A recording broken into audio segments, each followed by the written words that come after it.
Pois é. Aqui, posso ficar? Olha, gente, se você Vai estiver logo assim. escutando, vocês levantam a mão, que aí ela faz ali, pronto. É, Porque tem que ser com o pessoal lá de trás. pois é. Minha filha está lá atrás, ela fica de. Esse- Boa noite, boa tarde, gente. De novo, eu com vocês, um prazer enorme, vocês já sabem disso, mas eu não posso deixar de dizer que é sempre muito bom estar aqui com vocês, pensando junto, dividindo, conversando, relembrando, é um prazer enorme. Então, vamos deixar lá fora as nossas preocupações, nossos temores, nossas angústias. Vamos deixar lá um pouquinho, vamos deixar esse tempinho para a gente, né? Para a gente falar das coisas de Deus, das coisas do Pai, que é o que nos alimenta. Que os amigos espirituais, os protetores espirituais dessa casa me inspirem, que o meu mentor espiritual esteja do meu lado, me dando tranquilidade para que eu possa atingir o objetivo maior, que não é nem nosso, é deles. Então, eu escolhi hoje falar sobre um tema que, quando vocês ouvirem de mim o título, grande maioria vai saber do que eu vou falar. O título que eu escolhi é Quem me tocou? Muitos já estão viajando do que eu vou falar. É, Jesus. Sobre a fé. Então vamos lá. O texto consta dos evangelhos de Marcos, Mateus e Lucas, só João que não cita. Jesus estava numa festa na casa de Mateus, todos eles fazendo uma determinada comemoração. Eu não quero me deter, porque senão vai sair do caminho, né, do nosso tema. Estava numa comemoração na casa de Mateus, quando chega Jairo, o chefe da sinagoga, um dos chefes da sinagoga, e pede ajuda a Jesus, socorro a Jesus, porque a filha dele, de 12 anos, estava muito mal, estava à morte em casa, e pede a Jesus ajuda. Bom, aí você já imagina o que que é, né? Um chefe da sinagoga, que tinha aquele conflito, vai lá pedir ajuda a Jesus. Jesus se prontifica a ir ajudar a filha de Jairo e sai junto com ele, chama três dos apóstolos, como ele sempre fazia, normalmente era Pedro, João e Tiago, né? E vão correndo junto com correndo, não, foram rápido junto com Jairo para o socorro necessário para a filha de Jairo. E aí, quando o pessoal vê que na rua que Jesus está ali andando, indo para algum lugar, a galera vai junto. Vocês sabem que ele era acompanhado de muita gente e todo mundo indo junto com ele também. Sabe-se lá para onde que ele ia, todo mundo ia junto e atrás. Então, uma multidão acompanhando Jesus rumo à casa de Jairo. No meio do caminho, no meio daquelas pessoas, aliás, no meio daquela multidão, existia uma mulher que apresentava um sangramento há 12 anos. Esse sangramento era através da menstruação. Há 12 anos que ela menstruava direto. Então, vamos só imaginar o que é isso para uma mulher, 12 anos menstruada, sangrando, então exausta, fraca, anêmica, cansada e sozinha. Por que isso, gente? Porque naquela época, as mulheres, de uma forma geral, elas eram tidas como impuras quando elas estavam menstruadas. Então, elas não podiam tocar em ninguém e nem podiam ser tocadas por ninguém, porque elas estavam espiritualmente impuras no entendimento deles, dos judeus, na época. Então, você imagina o que é uma mulher que está menstruada há 12 anos. Gente, ela estava completamente sozinha, sem familiares, sem amigos, sem ninguém, porque ninguém podia tocar nela. Até o lugar onde ela sentava, onde a mulher, não era só essa, quando a mulher menstruada sentava, era um lugar que se tornava impuro, ninguém podia sentar no lugar. Onde ela deitasse, ninguém podia deitar porque estava impuro. Então ela ficava não tocada por nada, nem por ninguém, nem tocava em nada nem ninguém. Era assim. E quando acontecia de tocar, tinha todo um ritual que deveria ser cumprido para aquele objeto ou aquela pessoa se tornar pura de novo. Isso até o período menstrual da mulher. Você imagina, então, ela. 12 anos menstruada. Ela já tinha tentado de tudo para melhorar. Ela tinha entregue os seus recursos financeiros, procurado tratamentos e tudo, e não tinha obtido êxito. E não obteve êxito. Então ela continuava sangrando. Em algum momento, ela soube da existência de um tal Jesus que estava fazendo milagres, que estavam fazendo prodígios e tal, e ela saiu da cidade dela, que é tido como se ela como se a cidade dela parece que era Cesareia de Filipe, que era uma cidade distante, e ela foi até Cafarnaum, onde Jesus estaria, segundo o que ela ouviu falar. Então, vamos só assim pensar, porque eu quero realmente que a gente imagine a situação. Não existiam os recursos que nós temos hoje, de higiene, de cuidados com a mulher, não existiam. Então era na base de panos e mais panos, e ela que tinha que lavar, e onde é que ela obtinha água. Era assim que essa mulher vivia. Ela foi se arrastando e chegou, conseguiu chegar lá a Cafarnaum para ver este tal Jesus de alguma forma. Ela não sabia como é que ela ia fazer, porque ela tinha que ter um plano. Ela sabia que ela não conseguiria chegar muito perto de Jesus, mas ela queria, era o que ela queria, era chegar perto dele e pedir ajuda, e pedir socorro.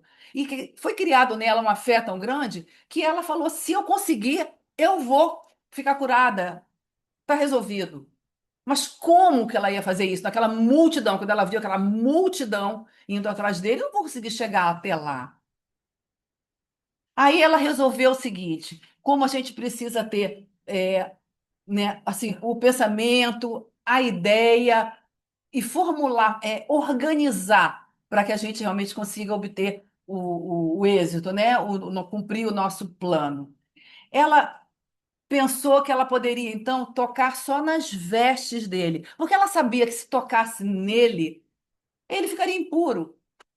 Hoje a gente sabe como se fosse possível isso. Claro que ele não ficaria impuro, porque era Cristo, era Jesus que estava ali. Mas, enfim, ela, coitada, no desconhecimento dela, natural, ela ficou, ela, vou tocar nele, que está ajudando todo mundo, e vou tornar o cara impuro, ferrou.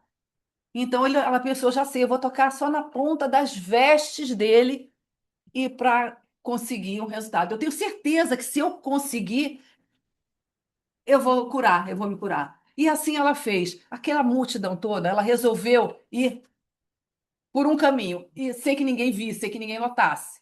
Porque todo mundo se afastava dela, porque ela já reconhecia, e ela sempre, né, suja, se ela era reconhecida pelo estado dela, então ninguém tocava. Aí ela se agachou, e ela foi assim, meio que se arrastando pelo chão, por trás de Jesus, para chegar até mais perto dele. Sem aquela, como a multidão estava tão ávida por olhar para ele, por ter querer tocá-lo, etc., que não observaram. Ela foi por baixo. Aí ela toca na pontinha do chale dele que estava usando, porque os judeus usavam, né, um chale normalmente, e na ponta do chale tinha uma franja.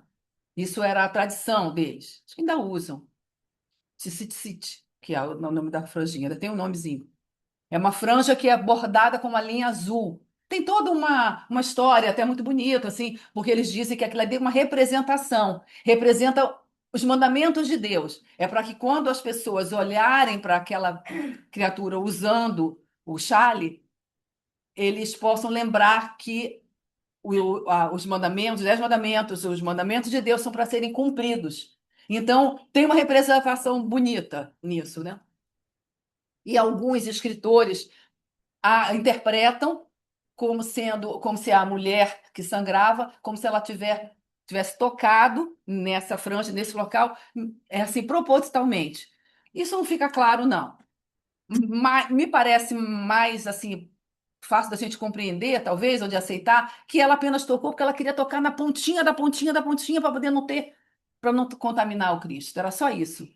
E ela sabia só que iria receber a graça, mas que não queria trazer nenhum mal para ele. E assim ela vai, então ela toca.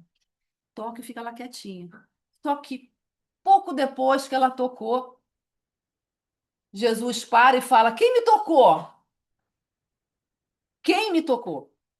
E os discípulos como é que é isso? Como assim quem te tocou, mestre?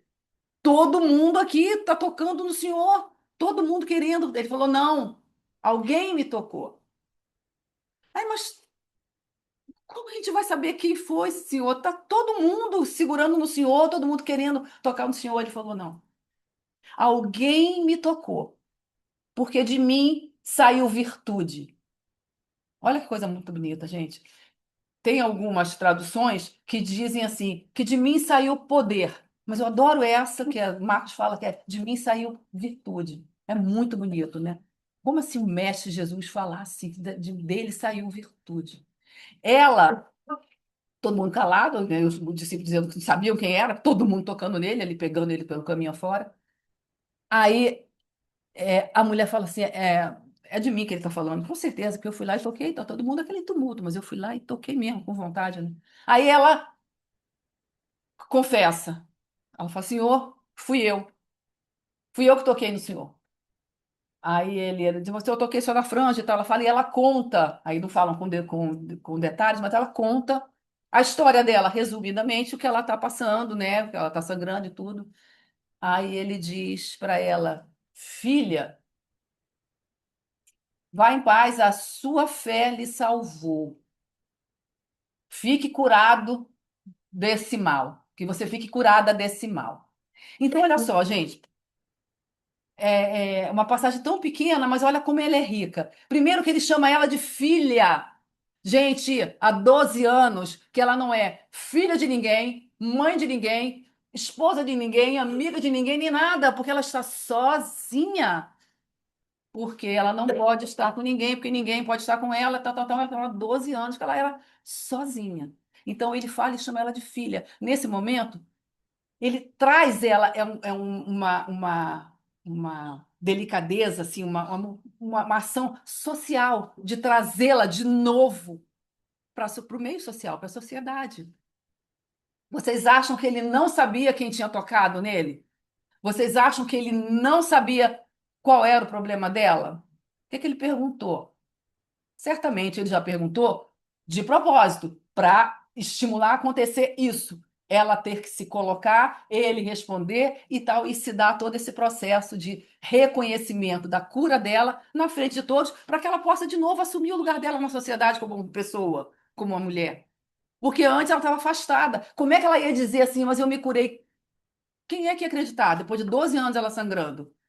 Então, quando ele fala, você está curada, todo mundo que estava ali assistindo, então, realmente, a cura aconteceu, isso é verdade. Então, ele, com esse amor imenso dele por todos nós, ele resgata ela.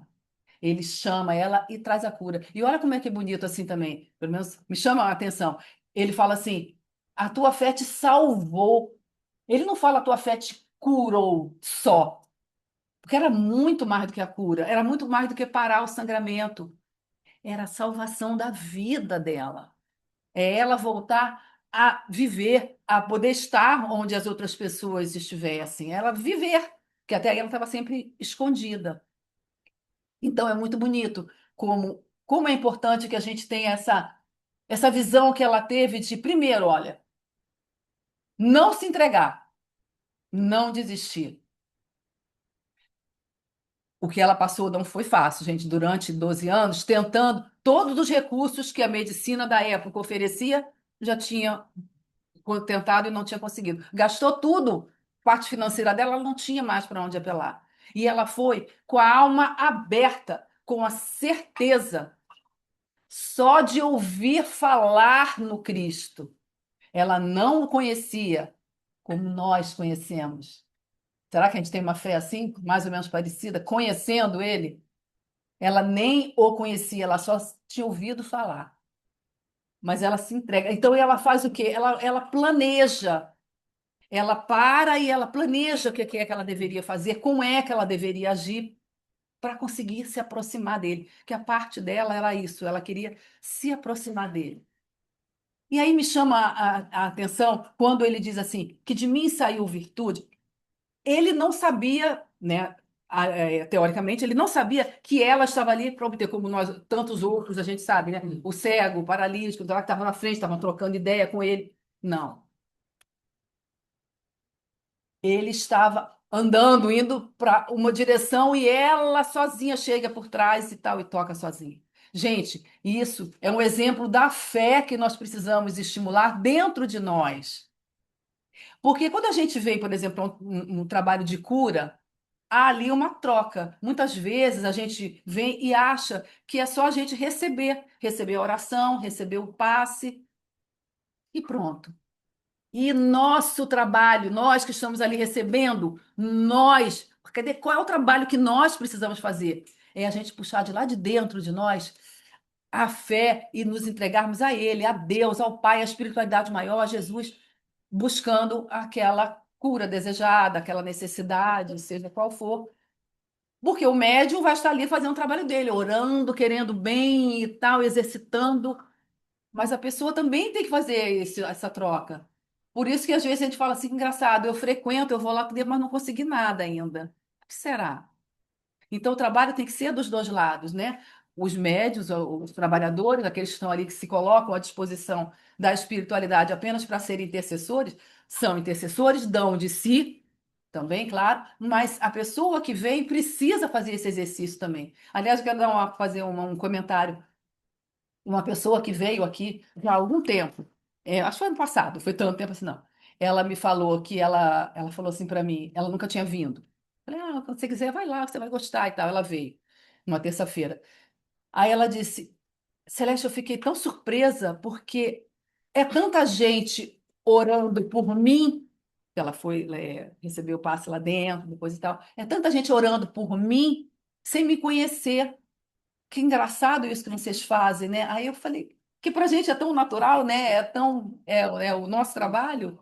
Aí eu falei, mas é assim. Ela falou, nossa, eu achei aquilo tão bonito, as pessoas nem me conhecem. E estão morando comigo. Eu falei, é isso. Então a gente tem que realmente exercitar para que haja essa troca, né? Do trabalho nosso, assim, de hoje em dia que eu falo. Porque lá, quando estava naquela época, ela só se entregou ao Cristo, mas com a certeza de obter resposta. Gente, ela sentiu, na hora, ela sentiu o fluxo de sangue se interromper. Então, ela foi curada realmente na hora que ela tocou o talit, né? Que é o chale, o talit de Jesus, ela tocou e ela foi curada. É muito grande esse ensinamento, porque é uma chamada para a gente saber exercitar e funcionar, e fazer funcionar a nossa fé. Ver quantas coisas a gente pode conseguir, né, com o exercício da nossa fé, buscar lá de dentro da gente mesmo. Ela fez montou uma estratégia de chegar até ele e teve uma atitude. Isso é só para a gente chamar atenção, porque é isso que a gente tem que fazer na nossa vida. Montar as nossas estratégias para onde a gente quer alcançar e ter atitude. Sair do nosso conforto, daquela apatia, daquela mesmice, esperar que aconteça, esperar que o milagre venha, esperar que alguém resolva, esperar. Gente, não! Somos milhões, bilhões, né, pessoas no mundo. Nós precisamos nos movimentar para a gente conseguir aquilo que a gente pretende, aquilo que a gente deseja, aquilo que a gente quer, aquilo que a gente acha que merece, aquilo que a gente acha que não merece, mas a gente quer. Tem que partir de nós. Essa movimentação, essa mobilização, para a gente realmente alcançar os nossos objetivos. E ela fez isso, ela correu atrás, né?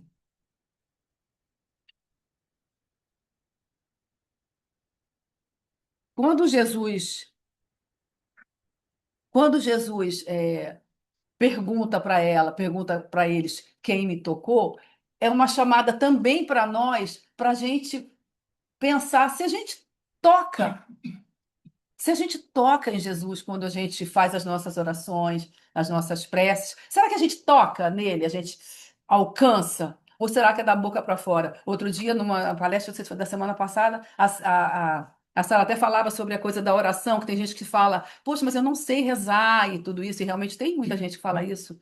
Então, é importante assim que a gente entenda e que a gente também fale para as outras pessoas quando surgir esses assuntos o que é orar. A Sara até falou sobre isso.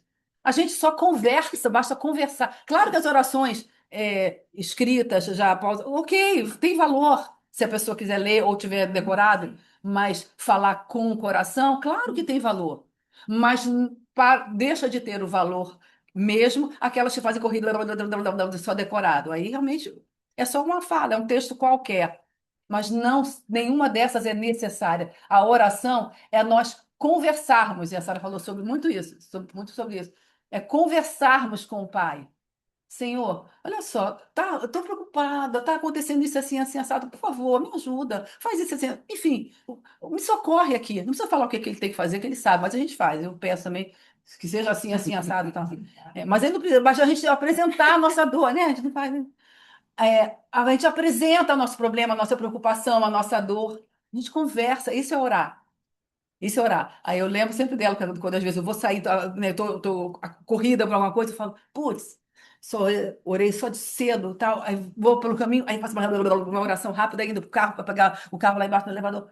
Serve, é de coração. Senhor, vem comigo no secretário, me ajuda, para me dar a tua proteção, né? No nossa cidade, nosso estado tanto cheio de problemas, de violência e tudo. A gente pede socorro. Isso é orar, tá? É só para a gente lembrar que a oração é isso mesmo. Então, deixa eu ver aqui mais adiante. Aí eu acho que a gente vale a pena a gente fazer algumas reflexões do acontecimento, né? Desse caso que, em princípio, termina aí. É uma mulher sem nome, que alguns chamam de hemorroísa, né? Porque ela sangrava, é um olhar do fluxo de sangue, é uma mulher hemorrágica, enfim, e aí para por aí a história dela.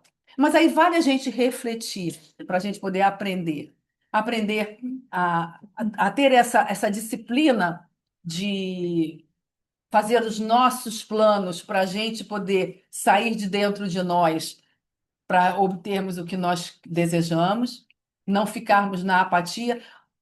Apatia, diferente de resignação. Quando tem um acontecimento, quando tem acontecimento bom, a gente só festeja, claro. Mas quando e agradece. Quando é um acontecimento difícil, um desafio, uma coisa difícil de passar, ruim e tal, é aí que a gente é chamado, né? Como é que a gente vai se portar? A gente não tem que ficar. A resignação é compreender que por alguma razão aquilo é necessário para a nossa vida, para o nosso crescimento, para o nosso melhoramento espiritual, mesmo que inicialmente a gente não consiga compreender. Você fale, nossa mãe, pai, pelo amor de Deus, isso não chega, né? Entrei na fila 2 vezes, já estou cansado. Mesmo que a gente não entenda nada, por alguma razão é para o nosso aprimoramento espiritual. Isso é resignação, mas é continuar trabalhando. Deus não quer que a gente fique lá apático, sofrendo dentro de casa porque está sofrendo. Não. Resignação é diferente de apatia. A apatia que é isso, ficar de braço cruzado sem tentar nada. Então, é tentar é o quê? É se mobilizar, é sair de dentro de si. Ah, mas eu não consigo sair de casa porque eu estou com um problema na perna. Não, eu não estou falando do limite de cada um. Cada um vai reconhecer qual é o seu problema. Mas a apatia é sair de dentro daquela tristeza, daquela angústia, daquele não tem nada a fazer, eu esperar o milagre vir do céu, esperar alguém vir me socorrer, esperar que o parente venha aqui para poder pagar minhas contas, esperar que o governo dê uma bolsa de qualquer coisa. Gente, não, nós precisamos nós fazermos a nossa parte, porque aí vai ser dito, ah, então ela está tentando tudo, ele está esgotando todos os recursos para poder melhorar. Aí sim, ela, a mulher que sangrava, ela saiu de lá da cidade dela, ela veio correndo, ela inventou uma estratégia, ela tentou, ela foi lá, tocou, entendeu? Ela saiu, ela não tinha nada mais. Então, é essa a chamada. Apatia, não. Resignação, sim. Mas resignação com movimentação, com trabalho, para poder superar aquilo ali. Fé e atitude. Fé, que é o que ela teve ali, e a atitude de sair do mesmo lugar. Ela tinha muitas barreiras que dificultavam ela para chegar até lá. E nós temos também muitas barreiras, muitas vezes. E ela foi vencendo, ela foi bolando, pensando, e assim é o que a gente tem que fazer, o que a gente tem que aprender. Por onde é que eu posso ir? A quem que eu posso recorrer? Como eu posso pedir ajuda? E aí a gente se mobilizar para conseguir concretizar. Muitas vezes a gente fica esperando orientações grandiosas, coisas assim fantásticas para poder você fazer. Sabe o que que você faz? Aí fazem uma orientação de alguma coisa. Eu leio tal livro, pega não sei o que ela tá, ora tal prece de não sei o que ela 3 vezes, faz não sei o que ela tá, vai até eu não quero ficar falando né, com algumas religiões fazem que vai até tal lugar e volta, ou sobe de tal lugar, ou de costas, ou a pé, ou ajoelhado. Às vezes Jesus só sopra no nosso ouvido uma coisa simples. A espiritualidade está sempre pronta para nos ajudar, para nos orientar. Eu lembro, não sei se já comentei aqui, eu lembro que às vezes, com alguma frequência, não é toda hora, claro, mas de vez em quando acontecia isso. Depois da consulta, algum paciente chegava e mandava um recado para mim. Aí eu falei, como é que é? Ela queria falar com a senhora, tal, tal. Pois não, aí eu já estava com outro dentro do consultório, chama para poder ouvir. Aí quando ela chegava, elas diziam, aconteceu algumas vezes, vou dizer que foram muito, mas algumas vezes, e era muito bonito isso. Ela deixa um salmo, uma frasezinha do Evangelho, Jesus disse que não sei o quê, Abraão, qualquer coisa assim, uma citação. Gente, todas as vezes, eu ficava olhando, não tinha falado com eles sobre religião, nada, você sabe que a gente tem aquele cuidado. A citação, eu olhava para aquilo, todas as vezes tinha algum significado por alguma coisa só que eu estivesse passando. Aí eu falava, nossa, será que então é uma resposta sobre isso, sobre aquilo, não sei o quê? É muito bonito. Então, a espiritualidade encontra caminhos fantásticos para falar com a gente. Então, quando soprou no ouvido dela, vai lá e toca só nas vestes, só na franja dele. É isso, então fala para a gente também. Vai lá e chama fulano que nunca mais você falou. Liga para fulano e tal. Aí a pessoa tem uma ideia, uma novidade. Sabia que eu estou frequentando a Aliança do Divino Pastor? Ah, é? Então, vai lá, vamos combinar, você vai gostar, entendeu? Aí muda dali para frente. Então a gente tem que ficar prestando atenção nessas pequenas coisas, porque é assim que a espiritualidade age. Age de uma forma bem tranquila, de forma bem simples. É o livro que a gente abre, é a música que toca no rádio do carro, que você fala, olha, que interessante essa frase, olha como ele está dizendo, olha o que o Renato Russo falou, né? Ainda que eu falasse a língua dos homens e dos anjos, né? Aquilo está tão bonito. Né? Então a gente tem que estar muito alerta.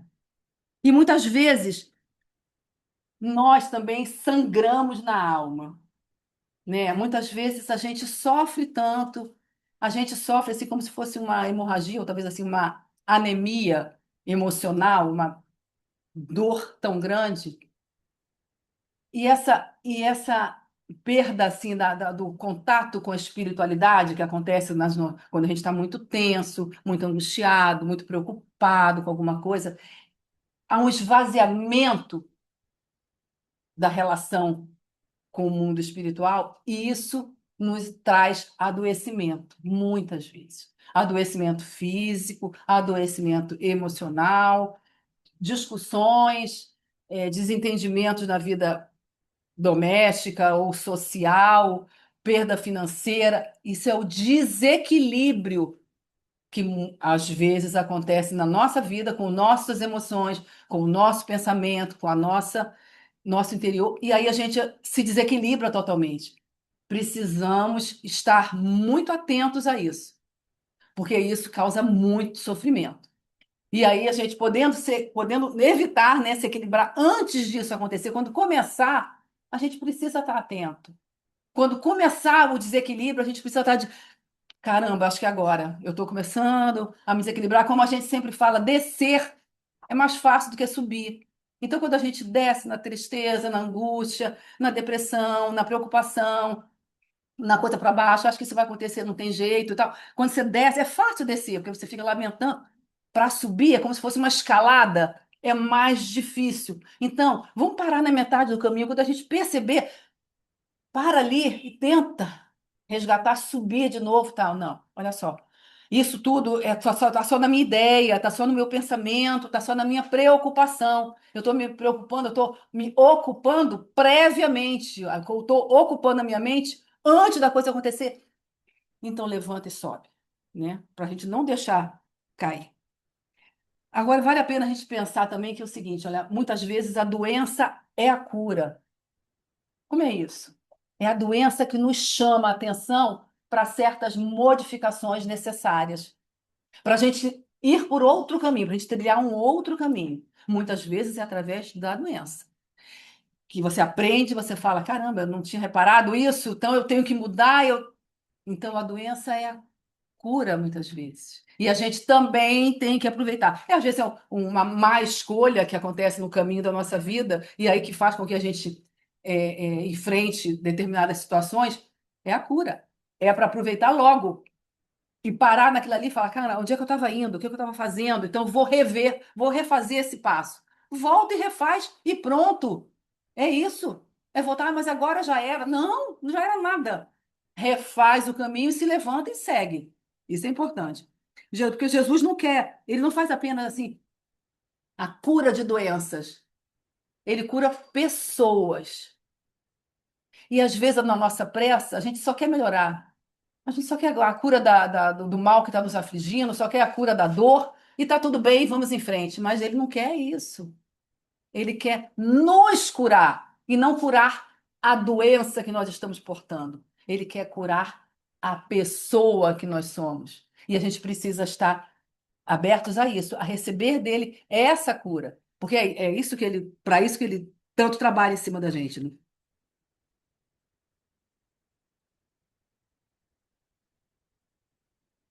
Aí eu quero só comentar com você o seguinte, ó. Como nós somos uma casa espírita, eu vou me utilizar de um livro espírita. O Divaldo Franco psicografou, foi pelo espírito de Amélia Rodrigues, o Primícias do Reino. Muita gente aqui certamente conhece. Como é um médium que nós respeitamos muito, né? Além de Chico, o Divaldo é um que nós respeitamos muito, escreveu livros nossa, que nos alimentam até hoje. Ele escreveu e eu quis comentar, porque eu procuro realmente só trazer aquilo que está mais escrito nos evangelhos e tudo, mas tem algumas curiosidades que eu acho que vale a pena a gente saber, porque pode ser que alguns não tenham lido isso. Nesse livro, a Amélia Rodrigues, ela diz que a mulher, a mulher hemorrágica, essa mulher que parou de sangrar, que depois que aconteceu o milagre, ela voltou para a cidade dela. Ela conta isso, né? A Amélia Rodrigues.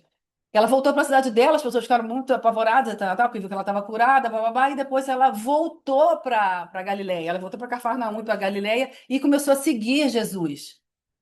E ela segue Jesus durante muito tempo, aí diz que ela assistia às curas, ouvia as parábolas, enfim, os ensinamentos dele. Ela resolveu segui-lo e ela continua seguindo Jesus até que veio a crucificação. E ela era uma daquelas mulheres que estavam na crucificação, estava Maria, estava Madalena, Joana de Cusa e tal. Uma daquelas mulheres, né, que tinha várias mulheres, era ela. Mas antes da crucificação, um pouquinho antes, né, enquanto ele estava no processo, estava no Calvário, não tem uma mulher que para no caminho, ele, para enxugar o rosto dele com aquele pano branco e tal, a toalha, um disse que era um linho, que era uma toalha branca que em Santa Mônica, é ela, segundo a Amélia Rodrigues. É ela que para e enxuga o rosto dele, e o rosto fica marcado, né, naquela cena muito bonita de sangue e de suor, porque ela diz a Amélia diz que ela falava assim, meu Deus, agora é ele que sangra, agora é ele que está sangrando, porque ela já tinha se curado e ela super condoída, né, com o sofrimento dele, ela falou, agora é ele que sangra, e ela correu só para aliviar, para ajudar, e o rosto de Jesus fica marcado. A gente no Evangelho não fala o nome dela, né? Mas aí a Amélia Rodrigues diz também que o nome dela e aí ela segue, não, segundo ela, ela diz que ele fala assim, minha filha, vai em paz, alguma coisa assim, eu não vou esquecer de você. Acho tão lindo. Eu fico pegando isso para mim, como se fosse comigo, sabe? Para poder eu ficar alimentada das coisas de Jesus, meu amado mestre. Aí a Amélia Rodrigues diz que essa mulher chamava-se Berenice. Aí eu falei, ué, mas não era Verônica? Não era Santa Verônica? Porque né, o que a gente sabe que era Verônica e tudo. Aí ela diz lá que houve uma mudança, ela era Berenice. E aí os estudos, né, de alguns estudiosos dessa coisa da mudança das palavras, né, dos nomes, que eram dos judeus e depois dos cristãos, como Saulo de Tarso, passou a se chamar Paulo de Tarso. Então, alguns nomes foram mudando. Não existe Verônica no vocabulário judeu, não existe esse nome. Então, Berenice, sim. Então, diz que a Berenice foi sendo trocada ao longo do tempo. De Berenice, eu vou resumir, Berenice para Veronice, olha, é do B só para o V, para Veronice, Veronice para Veronica, Verônica, entendeu? Eu estou resumindo só. Então ela foi só mudando, mas é a mesma pessoa. Mas eu achei isso tão bonito, né? Sendo ela ou não sendo ela, é bonito de qualquer maneira, mas existe esse relato num livro sério, escrito, psicografado pelo Divaldo, né? Então, é isso o que eu quero finalizar, é que a gente precisa que nós sejamos capazes de chegar até Jesus como a mulher hemorrágica chegou. Que nós sejamos capazes de tocar Jesus como ela tocou, né? Para que a gente consiga ter um relacionamento de perto com Jesus. É, alcançar esse contato real com Cristo faz com que a gente alcance a paz e a harmonia. E essa paz e harmonia é o início para que a gente realmente tenha uma cura verdadeira, que é uma cura interior. É a cura que vem de dentro para fora, que essa é para valer. Quando eu falo cura, não é cura de doença, de problema de saúde, não. É a cura nossa, do nosso jeito de ser, do nosso espírito, das nossas emoções, do nosso comportamento, do nosso modo de pensar. É a nossa. Agora vá lá, porque Jesus está esperando ser tocado em você. Vamos tentar tocar em Jesus. Obrigada, gente. Boa noite. Nós tenhamos uma boa tarde de trabalho. Só queria dizer uma coisa para vocês. Eu não sei se vocês se lembram que 3 astronautas foram para a parte da Lua, para conhecer a parte oculta da Lua, numa nave chamada Artemis. E um deles, cristão, lá, disse: não se esqueçam nunca de que Jesus disse a frase perfeita: ama a Deus e ama ao seu próximo. Isso de lá. E no final ele disse: eu amo a terra. Hum. Então, eu acho que ainda nós E- temos, Oh, meu Deus. eu acho que nós ainda temos Temos que sim, temos sim. agradecer muito a esse astronauta, né? Que foi com uma Bíblia para lá e teve, então, a última palavra dele, quando ele conseguiu novamente sinal com a NASA, foi: eu amo a terra. Que a gente possa responder, depois dessa palestra tão linda, vamos responder. Faz assim nossa prece.